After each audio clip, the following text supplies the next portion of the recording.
So, Kashyap, help us understand how momentous or how epochal is this change? Is this, I mean, would you liken the advent of AI to, say, the advent of World Wide Web? Would you liken it to, as somebody say, AI is electricity?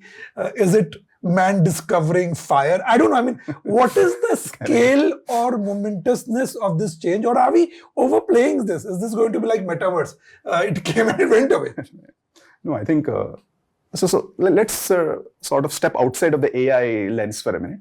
But we are living in a world of superabundance, particularly digital superabundance. Yeah. So I have like 5 devices with me, like from these glasses which can answer questions, which can broadcast to things, etc. These meta glasses, to the watch here, to the earpods, to phones, etc. So that I have 5 devices with me, which are all capable of accessing super powerful AI models, and they're running local AI models in themselves. Wow. So this really is that moment for us. So you have access to the world's largest music library for a little bit fraction of the cost. Yes. All the books ever written, Yeah. all the movies, all the rich content that's ever produced. So this is really that age of digital superabundance. Yeah. All of it has been made possible because of AI. But AI is like you don't want to think of AI as like a distinct from the web or something like that. So the web. So not crawled, a point in time. You're saying it's a continuous. The web, evolution. the smartphone, and then comes the AI, which is building on top of all of these things. Yeah. And the change, like you said, is it like, are we ascribing too much importance? So that change is going to come first to digital business models and digital content, to our digital lives, which increasingly is a large part of our lives. Yeah. Almost everything, shopping, work, everything's moved fairly digital. Love, employment. Yeah. A lot of it is like digitally intermediated, etc. Yeah, So that's this notion of there are like invisible algorithms around us which are dictating what we do. Yeah. So, Kashyap, we were discussing that, this is not the first wave of AI. You've seen 3 or 4 waves of AI. So, just quickly take us through what were the other waves.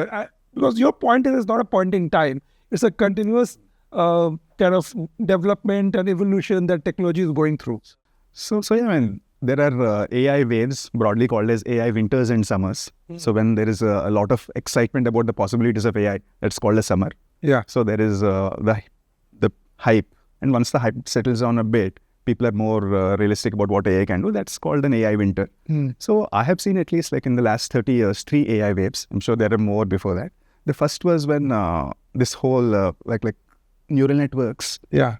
Or this logic of fuzzy logic of machines doing intelligent things, etc. Yeah. So that I heard first time in 1995. So in fact, we actually did a course in the undergrad about AI then. So that was the first wave, which I mean, I didn't pay much attention to. But the second wave was around 2010 or so. And all of this is also enabled because there is a lot of phones, a lot of computers, a lot of digitizations. AI, I mean, thrives on data. And a lot of that data became available in the period between 2000 to 2010, etc. And it's still continuing. So that's when you started hearing about these predictions of we're going to have robot taxis on the roads, where these radiologists are going to be eliminated because AI is good at all of these things. None of them have come to pass, by the way. Yeah. So when we talk about like what this wave of AI is going to do, we also need to have that historical perspective. Yeah. But this wave of AI, which really started in 2022, end of 2022 when ChatGPT was released, is the first wave where what AI can do is actually put into the hands of the common people. Yeah. So ChatGPT roughly has about 800 million users, monthly users right now. Yeah. That's staggering. Yeah. Previously, it was limited to maybe about 10-15 million people who were thinking about AI, what models will be built, etc. So now you have these incredibly powerful capabilities that are in the hands of the common people, but they're also in the hands of the CEOs and the boards. They're living through times. Going around which says that the CEOs of today are saying, what was something with AI? What with AI we don't know, but we want it now.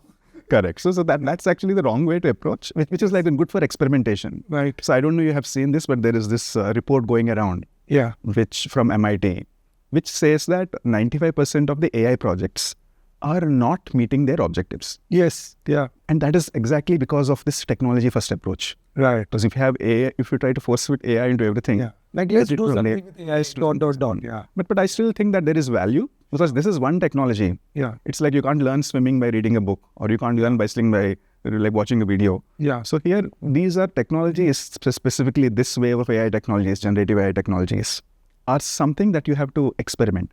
You have to try out. So there is, you have to put it as part of your company's learning budget or company's innovation budget, etc. But any new technology takes a few years Yeah. if not decades, for it to be completely becoming mainstream. Yeah. And this also, when I was reflecting about that MIT, I'm going to take this in a slightly nerdy direction. Yeah. So a little bit of process. So there is a Nobel Prize winning economist called Robert Solow. So he won a Nobel Prize in 1987 for his theory of productivity. So one of his seminal works is about the paradox of IT, which is that similarly we were investing in technology, like massive investments in technology, digitization, etc. in the previous generations. So all of that massive investments did not show up in productivity improvements. So he had a quip, he said that IT is showing up everywhere except in productivity statistics. Okay. So like that, the same thing we're going to. And why is that? That is because there is a lag. We don't measure correctly. We don't know what exactly do we want to do with the technology where we're playing around, etc. So there is definitely a lag. Yeah. And another angle to this paradox, like I said, 800 million people are using. It's easy for anybody who plays with this technology to see that there is an incredible amount of individual productivity gains that are possible. It's a no-brainer. Anybody who's used ChatGPT or image creation, etc. So now how do you make the leap from that individual productivity gains to team productivity, to business metrics, to profitability ultimately? So that link is not clearly established. And that again is because the way we work, they hadn't anticipated intelligent robots. They hadn't anticipated a ChatGPT when we design our workflows, when we design our business process, etc. So it needs to then back engineer the processes and the workflows and all of that for it to be usable. On the roads, that disruption, in economic terms, is called creative disruption, is going to come from create, like say, faster, nimbler competitors. Right. Who start with a clean slate. So different kinds of organizations. Different kinds of organizations. So I mean, and this is again a little bit of a techie thing. But there are a lot of large banks. Some of the largest companies in the world use mainframes. Right. Yes. But if there is a new bank that has started, a fintech company that comes in, nobody uses mainframes any longer. So they come and they're able to move faster, etc. But mainframes still remain, and those are some of our largest things.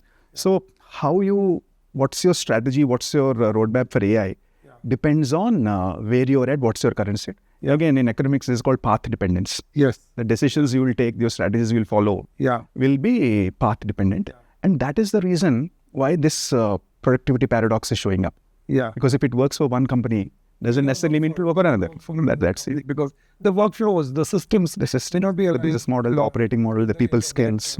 Productivity. No, very interesting points, Kashyap. You were saying that the difference in this round is that the skill of data has changed dramatically in 2020s and so on and so forth. And the fact that technology is now in the hands of common people, normal people, not just programmers and engineers. And those are the two big changes. But you make a very interesting point that, new systems may emerge, new workplaces with different kind of workflows will be more at advantage to use something like AI. And it may not be so easy for legacy systems to rework their workflows and get productivity advantages from a technology such as AI.